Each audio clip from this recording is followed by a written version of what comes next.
আমাদের পাওনা আমাদের পাওনা আমাদের পাওনা রাজপথ ছাড়ি নাই দিব কোম্পানি তারা আমার সে টেয়ারা দিয়ে দিব না আমাদের টেয়ারা তো দিতেছে না এই কোম্পানি টেয়ারা দিতেছে না আমি মালিকের আবেদন করতেছি যে আপনারা আমাদের টাকাটা পরিশোধ করে দেন আমি আপনাদের টেয়ারা পরিশোধ করে দেন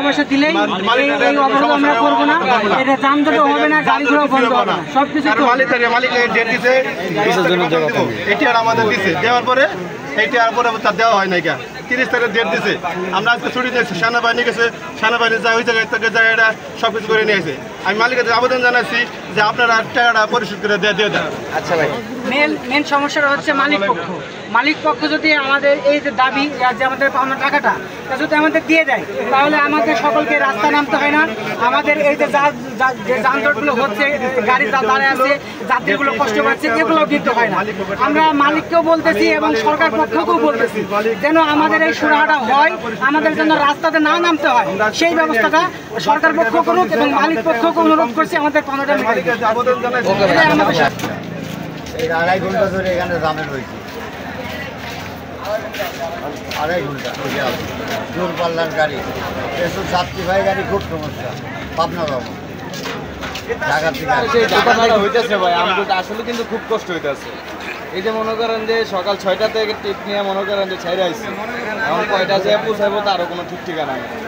এই যে ভোগান্তিটা মনে করেন যে গাড়ির ভিতরে মনে করেন যে যাত্রীরা অসুস্থ হয়ে গেছে, ছোটো ছোটো বাচ্চা কাচ্চা আছে অলরেডি মনে করেন যাত্রী কয়েকজন নাইমা মনে করেন যে নিচে গেছে, কী করবো গরমে সহ্য করতে পারতেছে না, খুব কষ্টে আছে।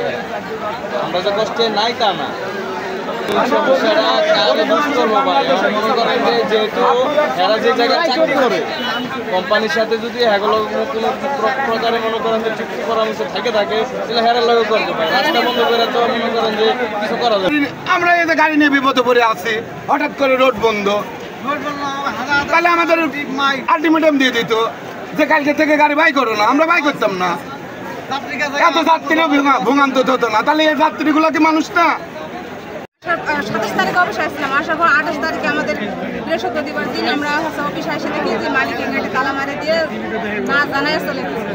তারপর সিদ্ধান্ত নিলাম যে 10 তারিখে আমাদের বেতন দিবে, 30 তারিখে বাকি বকেয়া যা কিছু পাওনা দাওনা সব কিছু বুঝাই দেবে।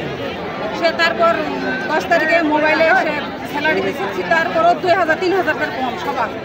তারপরে আবার আজকে দেওয়ার কথা, বাকি পাওনা দাওনা দেওয়ার কথা, আজকে আসে মালিকের কোনো খোঁজ খবর নেই, কোনো কিছু নেই। গেটে তো আর একটা নোটিশ টাঙাই দিচ্ছে, অন্য ছেলেদের ছবি টাঙাই দিচ্ছে, 3 মাসের বেতন দেওয়ার কথা সেটা এই জন্য মালিক দেয় নাই। মালিক এই জন্য আমরা হচ্ছে রাস্তা নামছি, আজকে বেতন নিয়ে ইনশাআল্লাহ যাবো।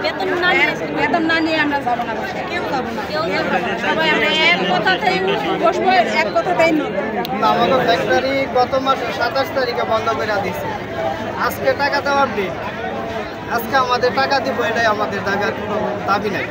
আর মালিক পক্ষ ডেট চাইতেছে, আমরা কোনো ডেট দিব না, একদিনও ডেট হবে না আমাদের। দিন আগে দিচ্ছি 3 মাস পরে না, আজকে আমরা বেতন নিয়ে যাবো রাস্তায়, আমরা এই জন্য বই রয়েছি। আজকে যদি 12টা বাজে তাও আমরা বেতন নিয়ে যাবো, আমার ঘরে খাওয়া আছে, ঘর ভাড়া আছে, বেতন ছাড়া যাবো না। অনেকে রুম ছাড়ে দিচ্ছে, রুম ভাড়া দেওয়া লাগবে, আমরা কি ফেলে দিব? আমরা আমার ঘরে চাকরিও নিতেছে না কোনো জায়গা, আমরা এর যে চাকরি নিব এই সিদ্ধান্ত লাগে চাকরি নিবার পাই না। চাকরি নিলে কি আমরা বেতন নিতে পারবো? আজকে আপনার দয়া করে যে হোক বেতনটা দিতেই হবে আমার ঘরের কাছে, আপনার ঘরে অনুরোধ।